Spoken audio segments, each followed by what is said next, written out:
وَإِذَا رَأَى الَّذِينَ أَشْرَكُوا شُرَكَاءَهُمْ قَالُوا رَبَّنَا هَؤُلَاءِ شُرَكَاؤُنَا الَّذِينَ كُنَّا نَدْعُو مِن دُونِكَ અને જ્યારે મુશ્રિકો તેમના શરીક માઅબૂદોને જોશે ત્યારે તેઓ કહેશે, અય અમારા પરવરદિગાર, આ અમારા શરીકો માઅબૂદો છે જેમને અમે તારા સિવાય પુકારતા હતા, પરંતુ તેઓ જવાબમાં કહેશે, ખરેખર તમો જૂઠા છો. તફસીર રિવાયાતો મુજબ કયામતમાં અલગ અલગ સ્થાન અને મવકિફ હશે. અમુક સ્થાને મોઢા ઉપર મોહર તાળું લગાવવામાં આવશે અને હાથ પગ સાક્ષી આપશે.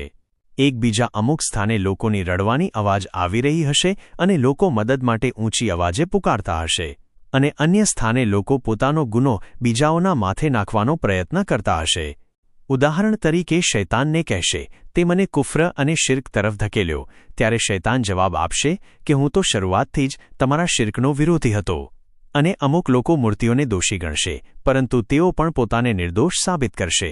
અહીં સુધી કે અલ્લાહ તાલા હઝરત ઈસા અલૈહિસ્સલામને પૂછશે, શું તે લોકોને કહ્યું હતું કે તને અને તારી માતાને મબૂદ માને?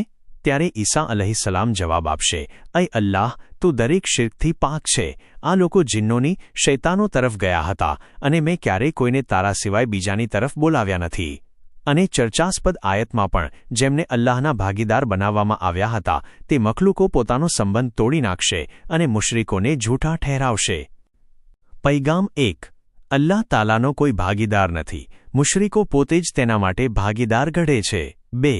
કયામતની ભયાનકતા માણસને એવું કરાવે છે કે પોતાનો ભાર બીજાઓના ખભા પર નાખવાનો પ્રયત્ન કરશે. 3. બનાવટી મબૂદો પણ કિયામતમાં એકત્રિત કરવામાં આવશે. 4.